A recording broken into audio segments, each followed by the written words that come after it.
How are you? My name is Chris Hanger from Performix, and I just as soon have this be an informal discussion.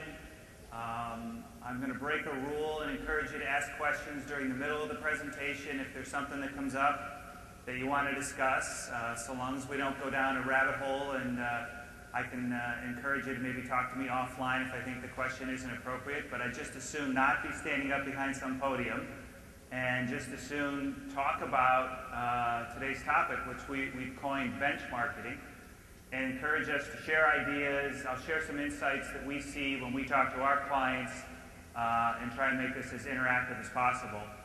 A very nice lady came up to me right before the presentation and she said, please encourage the audience to turn off their Blackberries and their cell phones, and I said, my presentation is so captivating they won't possibly want to reply to a Blackberry message or check their cell phones. So without any further ado, one more question I have for you guys. Show of hands of merchants and advertisers versus affiliates. So mostly merchant and advertisers. That's great. So let's get started. I run our affiliate marketing business unit at Performix. Just some quick background on us. We were founded in 1998 as an affiliate marketing network. That's where we kind of got our start.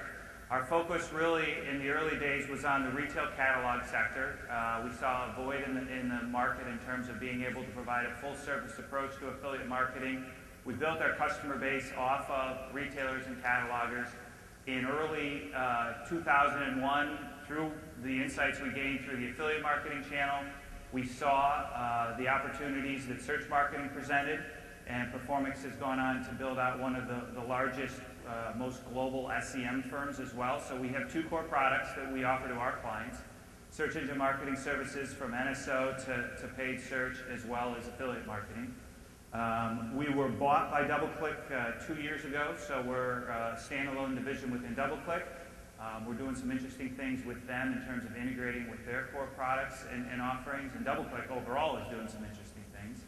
But that's just a little bit about us. Certainly be happy to talk about both of the businesses after the presentation if you had any questions. So, benchmarking, it's kind of a term we coined internally.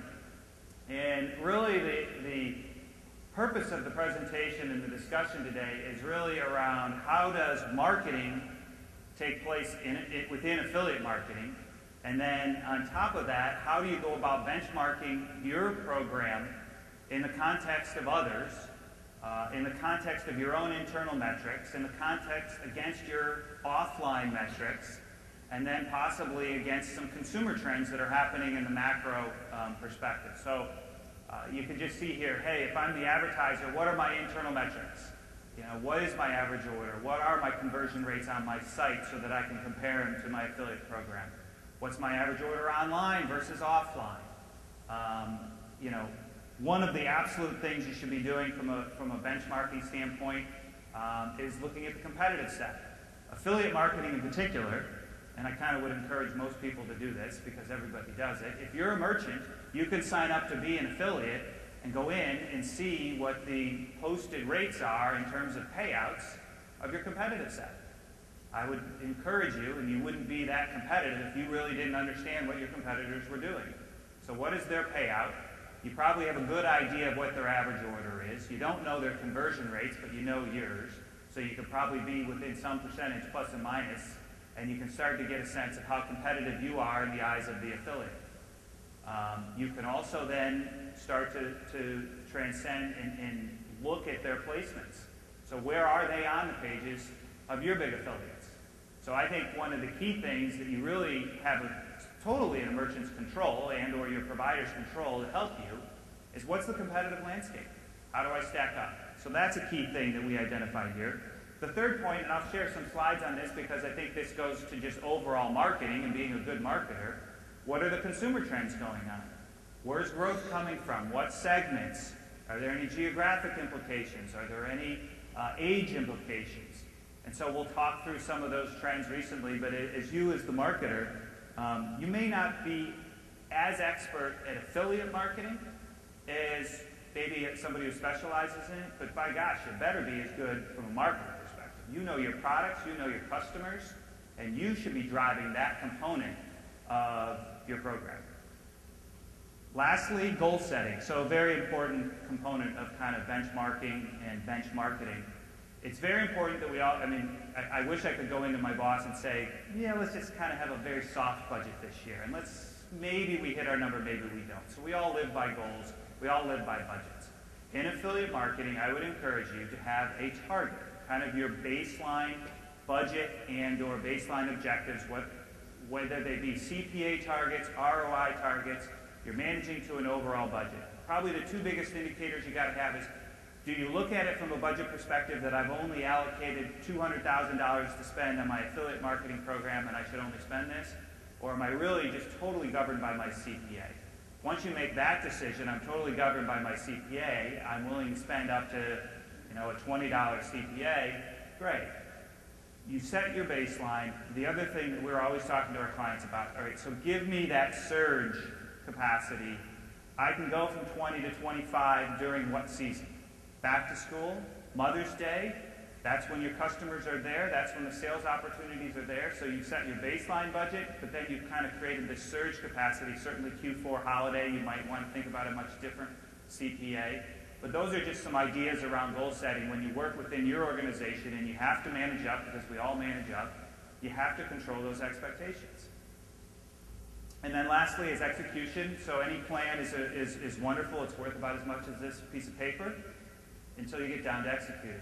And so the companies that are really good in affiliate marketing from a marketer's perspective, they certainly have a strategy, they certainly have a plan, they understand their competition, but they're also really good at executing. And so what does that mean within your organization? How do you go about pushing creative out? How do you go about understanding what promotions are coming in your offline channel to line them up in your online channel? And that all goes to factors in terms of execution. And that's totally on your control. So I think there's many ways that we can all collectively within this affiliate marketing ecosystem create these win-win-wins for the affiliate and for the advertiser. So this is just a simple chart that we often use that's going to compare our client against their two competitors. So what is the commission rate they're paying? What's the commission duration? Earnings per click estimates. So we certainly can calculate ours. We can ballpark our competitive set. What's the average order? Key determinant in terms of how satisfied affiliates are going to be. What is your conversion rate? Probably the most important aspect as it relates to affiliate marketing. How well are you converting those visits? An affiliate will sit there and tell you, my job is to bring them to your front door. My job in the offline world is to run great advertising and great direct mail and put those catalogs in the mailbox. But then ultimately it's products and the retail experience or that catalog presentation that converts them into buyers. So from an online perspective, how strong is your conversion rate? Is it stronger in your just generic traffic to your site than it is in your affiliate channel? Why could that be? And start really trying to dive into that. If you can move your conversion rate 10% up a point, or 10% on top of 4%, so go from 4% to 4.1%, that's going to mean a lot to affiliates. It's certainly going to mean a lot to your business, and you become even more attractive in their eyes. Promotion frequency. Are you a company that promotes a lot? Are you a strong brand that doesn't need to promote? Are you competing against tangential businesses that do a lot of promotion? I mean, one of the things that is absolutely fundamental about the affiliate marketing channel, and you shouldn't come in here blind to it, is it's a incentive-based channel. Consumers have been trained on the internet, and affiliate marketing probably contributed to somewhat, but they've been trained that there's a benefit out there for them to shop through the online channel. I can price compare, I can look for rebates, I can join a loyalty program, I can really look at product specifications, I get some benefit for my time spent online.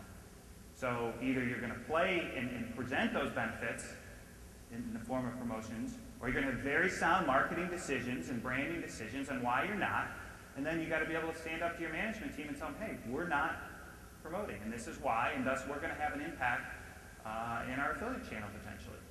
So those are things to consider. Product selection. Are you a mass merchandiser with many products? Are you a very specialized company that has one or two core products that is the essence of your brand? That means a lot of difference. I mean, it's going to come to these 4 Ps that I'm going to talk about here in a second. Affiliate marketing, it's really marketing. And then we're talking about benchmarking the basics. So back to school. I've noticed everybody's sitting in the back of the room like I'm giving a lecture. So let's pretend we're going back to college. The 4 Ps of marketing: product, price, placement, and promotion. So product. Are you pushing your best-selling products? Are you pushing the products that have margin for you? You're playing in this affiliate marketing incentive-based channel, and if you're pushing your low-margin products, you've probably got a little bit of a problem internally. So which products have good margin for you? Which products are you known for? And then on top of that, basically it comes down to the selection. I mean, why create all of this work for the affiliates by giving them 10 different products of yours to promote if you know on your own site these 3 are the ones that drive sales? You use the affiliate channel to capture that customer. You then have the remarketing effort on an ongoing basis to expand the product selection you want to present to them once you hook them into your site. So from an affiliate perspective, here's the way they think. Okay, what products, is this Dell? Is this, a specialty cataloger? What are the program terms in terms of payout, commission rates, commission duration, the slide before, and then how good's conversion rate? That is the product component of the 4 Ps in affiliate marketing. And you, the marketer, need to think that way, and the affiliate's going to judge on how high he wants to put your product up on his page versus somebody else. So price. This one's pretty straightforward. Most of the affiliate networks provide an earnings per click calculation. If the affiliate network provider doesn't do that, the affiliates certainly are calculating that. So they're saying, how much earnings per click? How much commissions am I earning for every visitor I drop off at the front door? Note that they view it as driving a click because they're hoping that you convert well. They're expecting you to convert well. They're often promoting their own properties. They're building an audience in many different means that we've all been talking about to get that consumer to come to your front door. So it's how many commissions they're getting per click. The other thing about price is sometimes affiliates get intrigued by just the percentage rate. You're offering 10, somebody else is offering 11. You might have to explain to them that you historically have a higher average order. Ask them, challenge them. What's the average order you're getting for that other competitor who's paying you 11% when the affiliate comes back? Well, I'm getting 11% from the competitor. Well, what's their conversion rate? Oh, mine's higher. What's their average order? Oh, mine's higher. You have many different ways to go and talk to affiliates about price. And they're going to come back at you and talk to you about what they're getting paid. And you have to be able to communicate to them on ways that show that you're competitive. And if you're not competitive, then it's a business decision. And the ball's back in your court. So placement, shelf space. The offline world, there's millions and millions and hundreds of millions. And Procter & Gamble has an office in Fayetteville, Arkansas for a reason. So they're fighting for shelf space. Shelf space online is high up on the page, are you? Are you in certain key spots? Are you in the hot deals section when they do that? Are you willing to pay for that? A lot of the big high-traffic affiliates have slotting fees. And they have premium pricing to be in those slots. You should test them. You certainly should test them during the seasons that you know your consumers respond to your offers. If you're big around Mother's Day, you should be doing your premium slotting fee stuff as a test in the end of April, early May. So line that up with your business. From a promotions perspective, you can be very creative with promotions. It's really up to you. You might have trouble with margins. You might, like I said, have trouble with your brand and kind of your overall image, and you don't want to be known as a discounter. I totally get that. So then you have to think about ways that you can structure a promotion to your benefit. Because a lot of affiliates just respond to the fact that there's an incentive. They need the consumer to feel they're getting a benefit. I was in my room this morning. There was Who Saw the Today Show this morning, and they did a whole segment on consumers responding to sale prices. And you saw it. I mean, there's this chemical dopamine experience that people have, they likened it to gambling, that they feel they're getting a deal. Wow, they go into the department store and they can get something for 30% off. That's marketing. There's a reason that they're doing that in the offline world. So instead of, it'd kill your margin if you did 20%, well then only do 10%. Do 20% on your bigger product, or your higher margin product. So I think it's a marketing aspect that you need to think about. How do I, in this channel that is known for consumers looking for a benefit, how do I put a benefit out there on my product?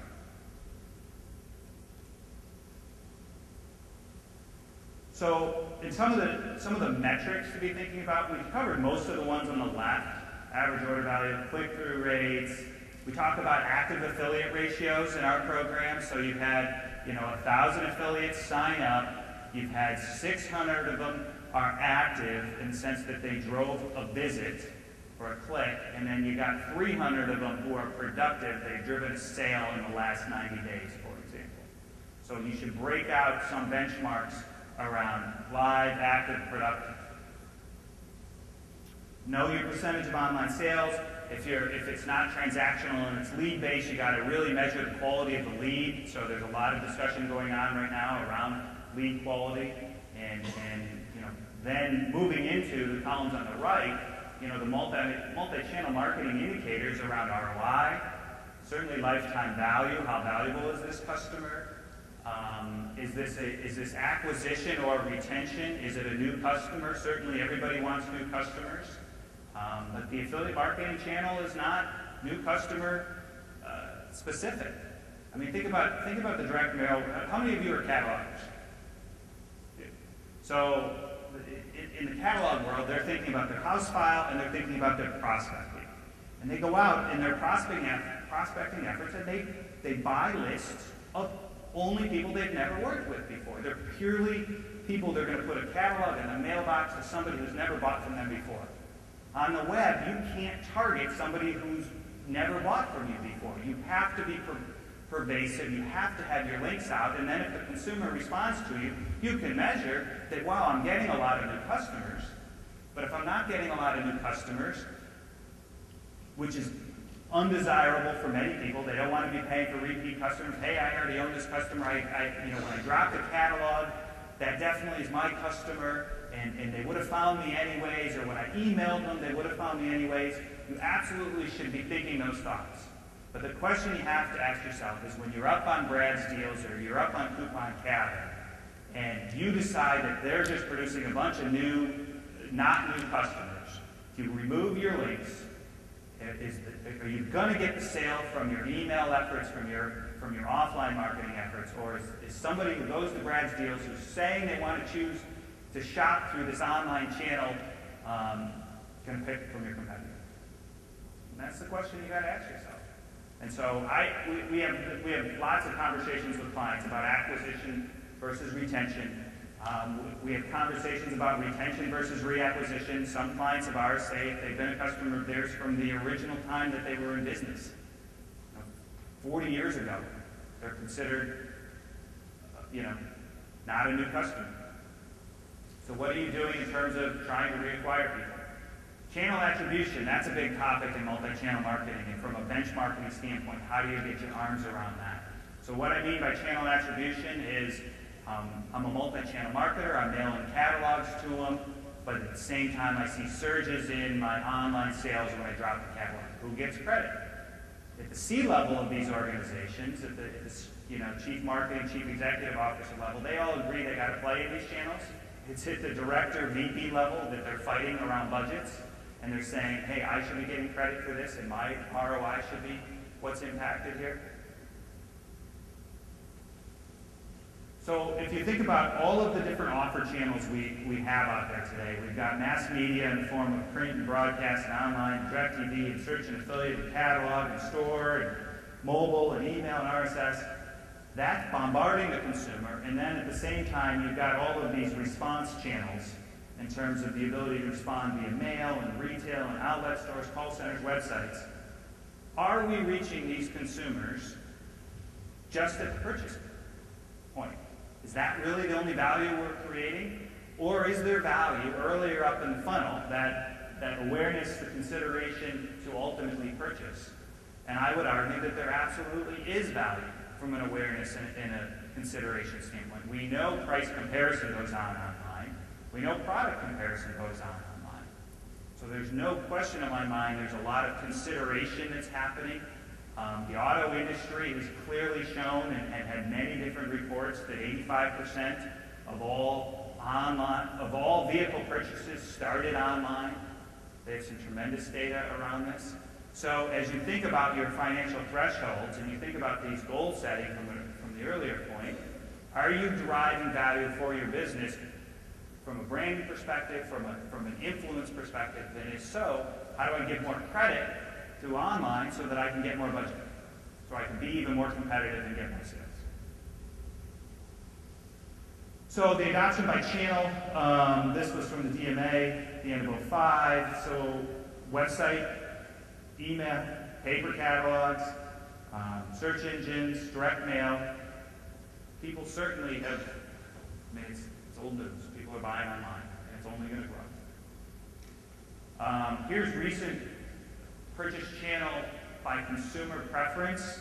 Web is making an incremental improvement, 04 over 05 by 2 points. Catalog is reducing, retail is reducing.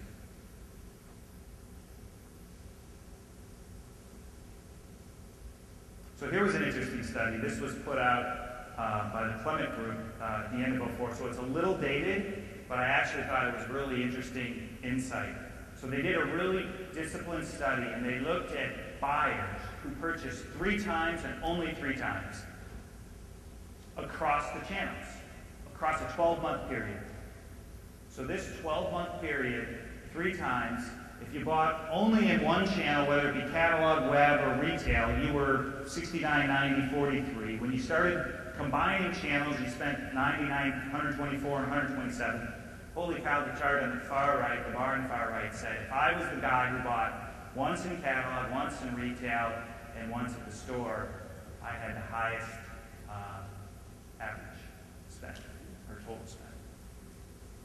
So if we're a multi-channel marketer, you've got to think about the synergies between your 3 efforts. Had some really interesting conversations with clients recently who are trying to, and it kind of goes back to the 4 Ps, they're starting to really think about how do they merchandise for the channel. Everybody, 2 years ago and 3 years ago has been talking about consistencies across channel. And if you're going to offer this promotion in the catalog, you should be offering it online. And I think there's some good movement happening there. I think some of the people who are really pushing the envelope right now are thinking about which product selection and merchandising assortment lends itself to the web versus the catalog versus the store. I mean, if you think about it, if you're a cataloger, think about how you lay out your book. What's on the front cover, what's on the inside cover, what's on page 3, what's on page 5, what's on the back cover, what's on the page inset from the back cover. Those are all well thought out, concrete decisions. And you're trying to push and promote certain things on certain pages. I do not believe most of the people I've talked to are that disciplined about how they're merchandising their websites in that same manner. And certainly around specific times. Should you be having something up different on a Friday heading into the weekend than you should on a Monday? And those are some things that I think we got to think about, online. So one of the points that we stressed earlier was benchmarking requires an understanding of the environment in which we market. What's going on around us? And there's a lot of change going on around us. So here is the couple slides on broadband usage. The interesting things about this are 2 things. One, everybody knows broadband penetration is exploding. They basically feel that broadband adoption is the primary indicator over years of experience in terms of usage. So if you have broadband, you'll use online more. Previously, it used to be years of experience online. And now that Pew has come out and said, no, it's really whether they have broadband or not. Certainly note the slide on the right in terms of broadband access declining as age goes up. There's a slide coming up about what's happening to the aging population. That's all going to change. so we know broadband is going to be there. Age, what's the impact on age? If you know that not many people are online with broadband access and it's the primary indicator, and you're marketing to an older demographic, you might need to be thinking a little differently. Doesn't mean you should be ignoring the channel, but you might have different challenges. They don't have broadband access. You might want to be doing less graphics. I mean, it's hard to believe we're thinking, that I'm proposing that we're thinking about dial-up and page loads the way, 5 years ago and 7 years ago, that was one of the primary indicators on conversion rates, how fast your page loaded. We all understand that pages load fast now, but if you think about it, if you're marketing to an older demographic and they don't have broadband access, think about page loads, think about speed of site, think about images, think about text links. So usage varies by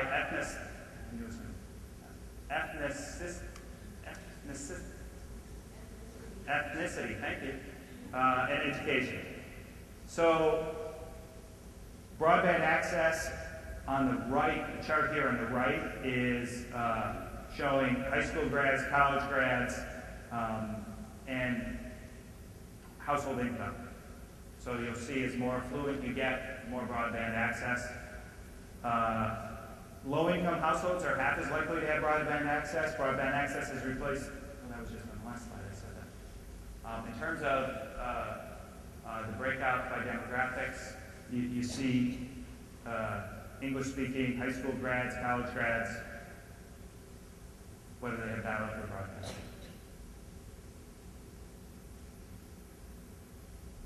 So, again, say again? Thank you. Ethnicity.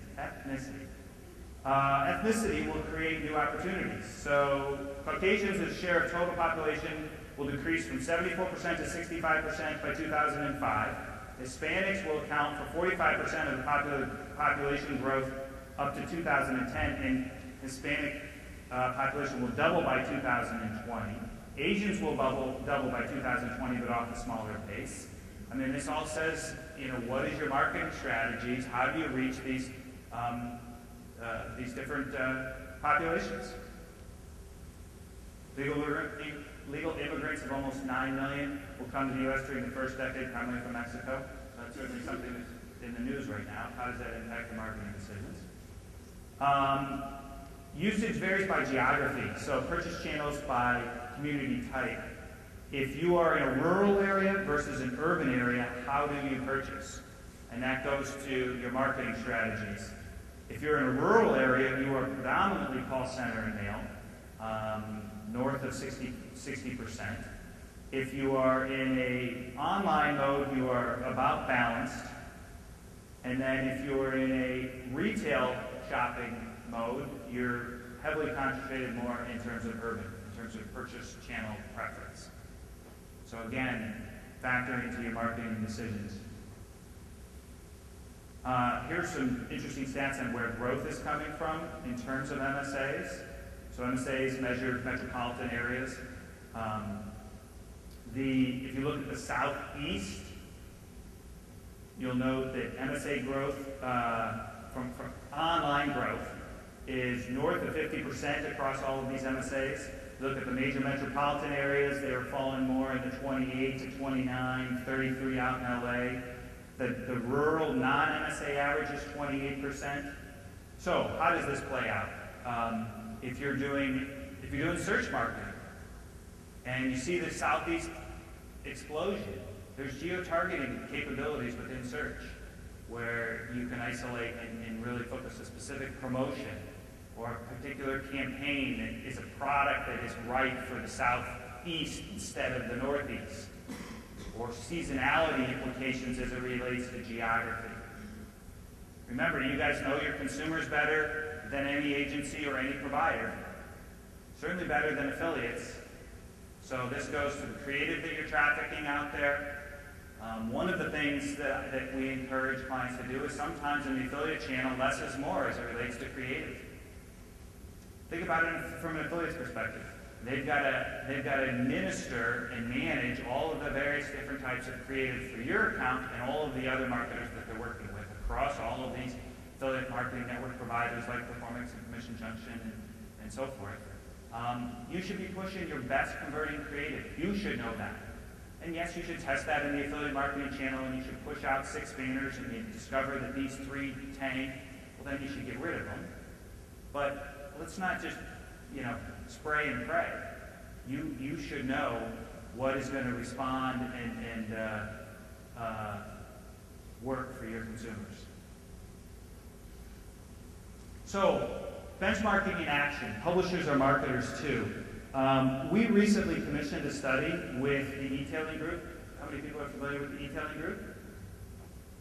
They're an industry consultancy who, the biggest thing that they're known for is they do this mystery shopping exercise during the holidays every year. And they go out and they mystery shop 100 merchants, and they go out and they buy products, and they return products, and they use gifting, and they use all aspects of these 100 merchant sites to discover the usability and the experience and the overall online experience.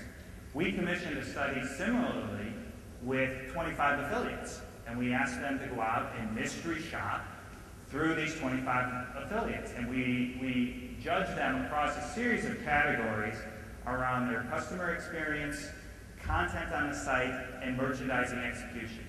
So how good was their navigation? How good were their product pages versus their category pages? What was the overall usability? What was the look and feel? What other content options in terms of robust search, site-side search, or gifting and gift cards? So we studied these affiliates, and we organized them around four primary publisher categories: community and content sites, loyalty and reward sites, shopping and promotion sites, comparison shopping, and to discover kind of the best-in-class tactics. And we're scrubbing the data now. I've seen preliminary findings of the data, and we're going to come out and publish these so that people can see them. But it was very interesting to see the differences in sophistication across affiliate sites. And it didn't necessarily correlate to who was considered a top affiliate. There were some affiliates that we would consider smaller businesses that had really, really strong usability, merchandising, content on their site, tools for their consumers. And so when you evaluate an affiliate site, you have to evaluate in the context of how successful are they going to be at attracting consumers and then converting those consumers onto their merchants. So look for that study. It's forthcoming. There were some interesting findings. I guess I shared with you this kind of a proof that we're out there trying to practice what we preach around benchmarking and putting research out there.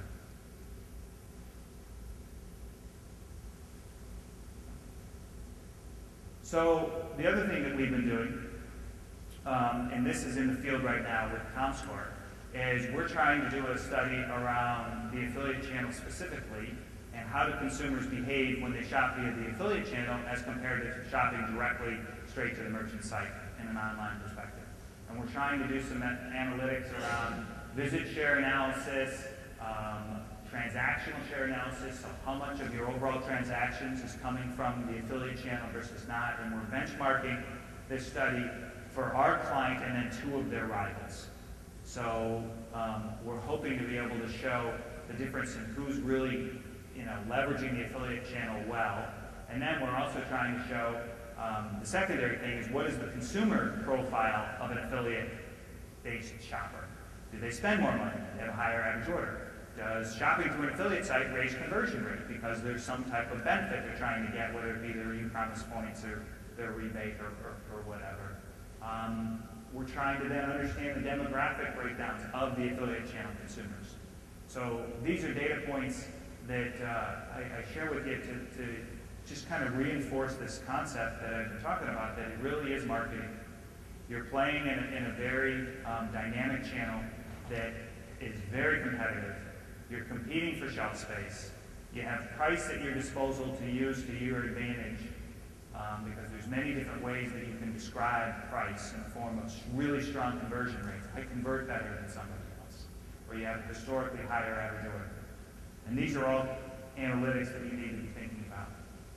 In terms of resources for you, some great resources would be Hitwise, Ad Relevance, Jupiter, and Forrester, Pew, and everybody should get their hands on the state of online retailing from shop.org. It's a great study that comes out every year and generally isn't too hard to get your hands on.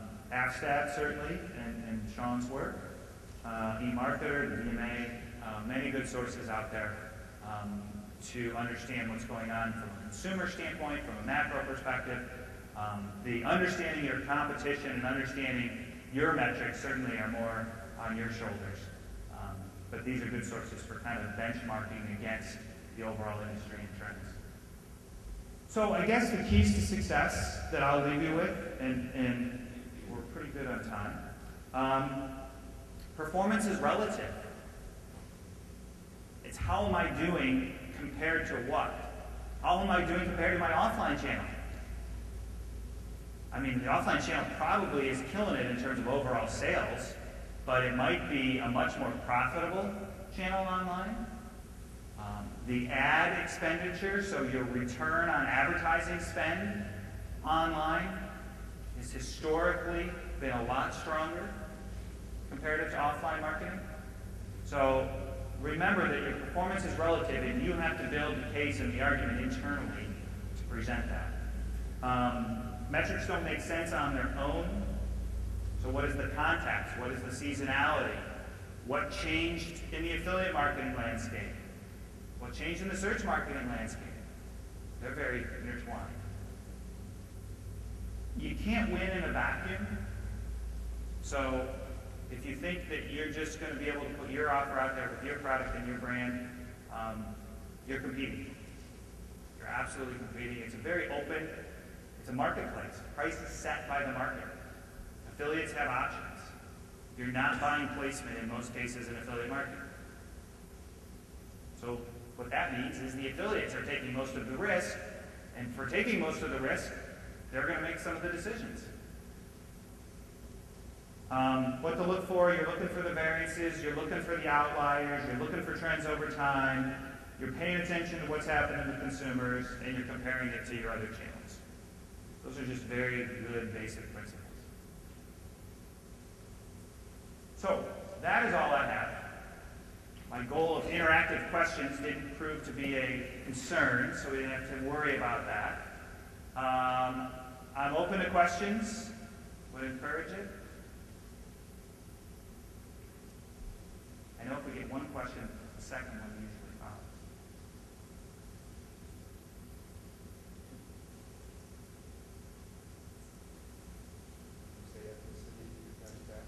Can I say ethnicity? Ethnicity, ethnicity. Okay. Sure. How open are your merchants or advertisers to the information that you're providing to them? How open are they to the information that we're providing to them? How educated are they, and how open are they to taking recommendations? Sure. So our best relationships with our clients are certainly when we have a very open partnership and dialogue, and it's very much a two-way street. We're encouraging them to tell us what their marketing metrics are, and we're pushing for what's going on in the offline channel and share some of that information with us so we can benchmark in a fair way to the online channel. We see our job as being able to provide insight of what's happening online and in affiliate marketing in particular. We do have the opportunity to see trends across the network and understand that's what's generally happening, and we can identify in a general categorical way that conversion rates on your site those are pretty low, and let's go look at your checkout pages or your reg path in terms of a lead gen form or something like that. So I think the role of a service provider or agency or consultant is to bring the perspective of the affiliate marketing channel, and the role of the marketer is to bring the perspective of their internal metrics. And I guess if a client doesn't want to tell me what they're doing offline and doesn't want to feel that I should know that, I don't know how good of a partnership we have. We generally don't have that problem. I don't know why we would run into that problem. Other questions? Yeah. Is there any kind of trends in the number of affiliates that represent the number of your sales. So the 10% deliver 90%, 5%, because that's always been constant. So obviously the 80-20 rule in affiliate is probably more 90-10. I think the trend, so here's some baseline metrics around trends that we see, and this is pretty, overall. A good metric to look at is signed up in a program and active drove a visit, and then from active who drove a sale. It's generally about 30% and then another 30%. So if you had 1,000 affiliates who signed up, 300 of them drove a visit, and another 30% of the 300, so 90 would have driven a sale.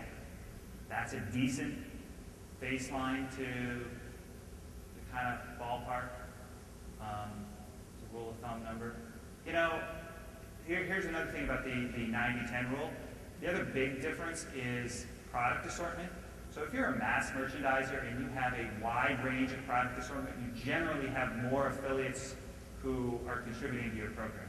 But if you have a very unique product selection and you only have, or are only known for, half a dozen to 15 types of products, and you have a limited selection, you often find that the number of affiliates that drive material sales are smaller. So I always think it kind of goes with product selection. It's another good way to baseline. Yeah. Do you ever give your clients estimates or benchmarks on how much time they should spend doing the analytical part of the affiliate channel? As far as, I've seen people just either don't do any analysis at all, or, I had clients at B3 and at CJ where clients would go nutty and spend 90% of their time analyzing, or like whittling down a list of affiliates, and at the end of the day, they had spent all of their time. They missed the opportunity, which was they missed the time window, maybe. So if it's, for example, like Father's Day, they analyze, and they're losing time. And so they either missed windows for affiliates that said, listen, if you get back to me by noon today, I can do something with you. So you said, this is more my opinion, and we try to coach clients this way. You set an annual plan with quarterly goals, with monthly objectives, and with a weekly check-in and a weekly analysis of how it's going. And so I don't think you should be analyzing it any more than weekly, because you got to let the channel breathe a little bit. One of the big things, though, that I don't know if I stressed enough is the importance in the affiliate channel around seasonality. You brought up a good additional point there. Seasonality has major impacts in the affiliate channel.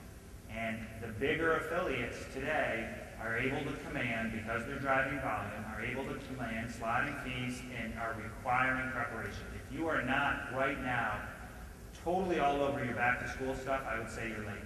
If you don't have your merchandising strategy, your creative strategy done, and you better be, most of our big clients, we've secured slotting fees and are all set to go already for back to school. I've seen, just in the last 2 weeks, 2 plans that had all of July and August booked up for back to school preparation. So that's knowing your business and being ahead. But affiliates aren't just going to, a week before Mother's Day, throw up some new links for you. They're all preparing as well. I mean, they recognize that's when they make their money too. We represent several large flower and gift categories, and Valentine's Day and Mother's Day are absolutely unreal. That is daily and hourly management in many cases. Any other questions? Sure. You said about geo targeting. Yeah. How does a merchant look for different its competitive set in different geographic regions? If it's obviously its office is only in one place, how does it go and see what's happening in different geographic regions? Repeat the beginning part of your question again? If a merchant's in one spot. Sure. Yeah, how can they go and see what's happening somewhere else? If he's only a pure play online retailer, it probably doesn't apply. But if you have a big retail footprint, and you're strong in certain areas, or if you know that your consumers and the product offering you have are right for certain geographic areas, then you might want to test certain advertising, either be search or some of the behavioral targeting out there has geo components to it. Affiliates a little tougher to do from a geo perspective, but not totally. So I don't know if that helps answer the question. I mean, if you're only online, geo's a little tougher. You would then have to derive insight on your product assortment and your customer. I was thinking, how would you see what your competitors are doing in that? How would you see what your competitors are doing in geo targeting? You're only in one place, so how can you see what they're doing? Yeah, you probably wouldn't. You probably couldn't. You probably couldn't gain insight on what your competitors are doing geo targeting wise. I mean, there's some reverse Google. That's different. I can't think of any right now. Any other questions? Yeah. I noticed there's a lot of merchants that are looking at different networks and flipping back and forth. When you've seen your clients move over from, a CJ or a Linkshare to Performix, Yep. are you seeing major gaps of, merchants that are totally missing something? They really have gaps and they want to do this and not marketing the right way. What do you typically see some of the gaps? So the first challenge that you have when you do a switch is you have to make sure you get the distribution coverage from the existing program, and then we're always talking about the first 90 days as being a key component of finding new distribution. And there was a panel I was sitting in yesterday. One of the key benchmarks is if you bring on a new program, and whether it be new or even a switch, that when you add new affiliates to the program, those first 30 to 60 days when they say that they're interested in your account or you as the advertiser, that's when you have to get them to be productive. You got to get them to drive a visit. You got to drive a sale. So I would say the first thing you think about when you're doing a switch is what is your distribution strategy. The second thing that you're then thinking about is what are your incentives and/or financial thresholds, and what can we do about that? How competitive are you from a payout standpoint? Let's really understand the competitive aspects of your conversion rate, your average order, and let's look, should we move your commission rate? If you're just moving from CJ to Performix and you're going to keep your financial metrics exactly the same and your distribution exactly the same, why? I mean, yes, we're a little different in our service approach, and maybe that's it. But ultimately, you should be moving for sales, for growth, as well as service, or brand protection, or whatever the reasons are. So I think you better approach it with, what is my distribution strategy? Should I experiment differently from a promotional standpoint? Should I experiment differently from a pricing standpoint with this new provider? Because there had to have been a reason that you're doing this change. Here's a trend I'll share with you that we're seeing. The idea, so Performix and CJ have a non-exclusive contract. Linkshare has an exclusive contract. So we share programs with CJ. We have seen a trend over time, and I actually encourage this with clients, that dual programs are becoming less and less. The affiliates work in all of our networks, and the need to have a dual program, or the hope that you're going to find some incremental by having this dual program, you're starting to see merchants move away from that because of the work and just the logistics and the confusion that you create with the affiliates. So that concept is kind of a trend that's going like this lately.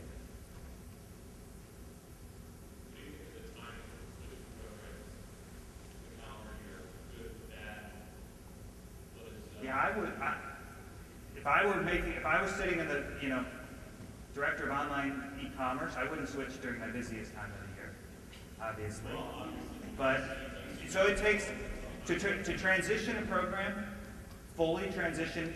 It takes about 2 days to do the transition, but it takes us about 4 weeks to prepare for it. So the duration is about, we tell clients, 4 to 5 week transition plan we put forth, but the planning and all of the work happens prior to actually doing the switch. Literally, to transition a program takes about 2 days to capture about 95% of all of the affiliates and all of the sales, and then over the next 30 days, you're working on that final component. But it generally does not take that long to actually do the switch. It's basically just trafficking out the links. But as it relates to seasonality, I would encourage you to do it, you know, slightly off peak times. I would also factor in, you know, to the point I just made here, look, the reason you're switching is there's a marketing decision behind this, and I want to implement some of that, and I want to get comfortable with that. So if I knew Mother's Day was my big period, I would say, okay, I got to give 4 to 5 weeks to prepare to do the transition. I do the transition, I get 60 days under my belt to really get that program kind of honed, and I've tried to do different pricing strategies, or I've experimented a little bit, and then I'm ready as I head, I'm getting optimized as I head into my big season. So I told you one question. It's an avalanche. I just want to add a follow-up, like maybe a suggestion too, is I've worked with some big transitions between networks.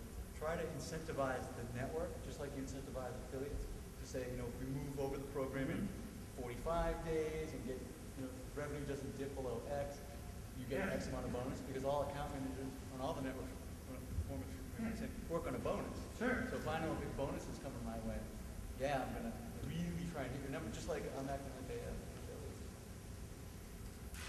No, that's a very common thing. Because you got to put a little percent. I mean, if you have a big, mature program, there should be some downside protection and some upside opportunity.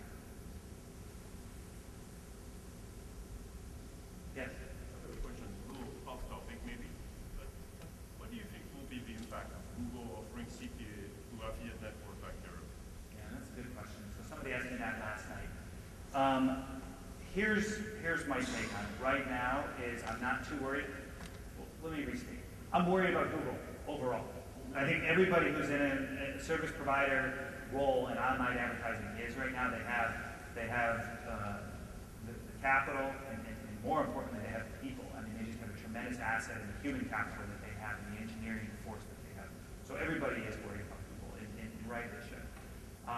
The initial discovery or understanding I have is that the CPA advertising program they have is very similar to what AdSense is, and it's very much technology only. I don't see them having a relationship and servicing a customer in a manner that a customer gets serviced on the affiliate channel. That customer being both the advertiser and that relationship, and or the affiliate. And Google does not have that mentality at all right now. They're making links and technology and ads available to people who want to take them. And if people take them, it's very much the way they started their self-service search business, where it was small to medium-sized advertising. So I do think there are fundamentals on it that are different. I think the larger to medium-sized advertisers, it's probably not impactful to. I think some of the smaller advertisers, it absolutely could be impactful, and I think some of the smaller advertisers will try it. And so, you know, from a broad perspective, I'm specifically not terribly worried about this, but I'm more a broad perspective am worried about Google. Because they definitely, and they've shown a tendency, and we've had very frank conversations with them. They have a strategy, work directly with them. They want to have that relationship. At the same time, they're a good partner. Big one. Anything else? Sure. Where do you see the affiliate marketing business moving toward or forward within the next, say, 12 to 14 months? So Or actually 2 years. 2-year window. I continue to see growth in affiliate marketing. I think it's, In what direction? I think you're going to, so the best thing that we all have going from an affiliate marketing perspective is we have a tailwind behind us. We have consumer adoption coming online and buying online. The affiliate marketing channel has been very nimble, very entrepreneurial, and very able to take advantage of trends and changes. So as more consumers come online and get engaged in more activities, affiliates sprout up and figure out ways to monetize that consumer's time to drive sales. So I think the biggest factor that is to our benefit is the macro factor of e-commerce growth. So that being said is the biggest thing. I think the other thing, you will see is you will see greater investment in content around websites and the recognition that affiliates that drive material sales have to have some type of consumer value proposition. They have to offer something, some type of benefit to the consumer, whether it be ease of shopping or ease of comparing or ease of finding a deal or receiving loyalty points. But you as the affiliate, to be viable going forward, you have to provide some value and benefit to the consumer. And if that continues to take place, affiliates are very good. If they have that, if they make that investment in the content aspect of their site, they're very good at figuring out ways to try and drive traffic. And those change all the time, and we know that, and we know search is a big component of it, and we know other means that sometimes push the envelope are a component of it, but they're very, as a broad view, it's very nimble, very entrepreneurial, very aggressive. So we, Performance, and I personally am very bullish that we'll continue to see strong growth rates with affiliate marketing. You will see the more online advertising a large customer does, that'll impact your affiliate program, there's no question, because you may be touching on them in different channels, and that conversion may be credited to those other channels. But I don't see it, kind of really heading that way. Yeah? Traffic going away from focus for affiliates and more across sort of the mid-size, smaller. So, do you see that as a challenge for merchants having to buy more placement across more sites? Yeah, so that's a good question. I do think in general that you will see a widening of the haves and the have-nots. I don't think that you're going to just have 10 super affiliates. I do think that tail will go into the 300 and 500, and for certain products and certain clients, it could be 1,000. You're still going to have the tail, and many customers should be playing in the tail. But I do think, that there is going to be a difference. You have to have a business model as an affiliate. You have to be able to make capital investment, whether it be to drive traffic, whether it be into your website. So the people who can't create that, either through their entrepreneurial and hard work, by being like, I listened to Rosalind's presentation yesterday, being like that, you can do it. But I do think the idea that you could just search as an affiliate and do that, and that there will be certain affiliates that do that, and it absolutely makes sense for certain clients, and it should be done to capture, search real estate on that results page for certain clients. I do think they will exist. To the extent that they existed 5 years ago, it's probably less. With a long answer. Any other questions? I'll keep it a short answer. We're right at 12:30. Sure, one more. I'll do a follow-up. What about portable appliances? It seems like it's What? been... What about? Appliances, Mobile. Thank you. Sure. Mobile appliances. It seems like there's been some efforts made by affiliates and merchants to get direct. Yeah. Considering that there's a network that provides a service to Right. cell phone, etc., it's a very narrow field. Do you see any potential in it? So I see more potential in search than I do in affiliate, but I do see potential in affiliate. I think it's mostly going to be offer-based, and your ability to browse and find an offer. If you're walking in the mall, That would be fantastic. boom, can I get to Brad's Deals and find a coupon and play in that place? So I do think it would be an offer-driven mobile experience more than anything else. But do you see a possibility for an affiliate marketing type of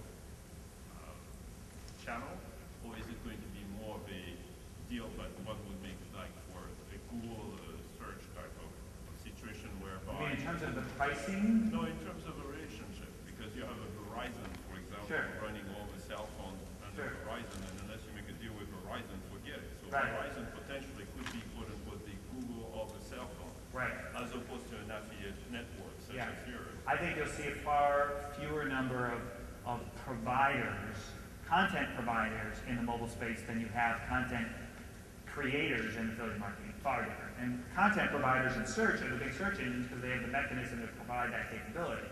So you're right You know, if there were to be a deal opportunity in mobile, it would probably be limited to a few number of providers. Okay, I'm awful close to the gate here too. Thanks everybody. I enjoyed it. I hope you did.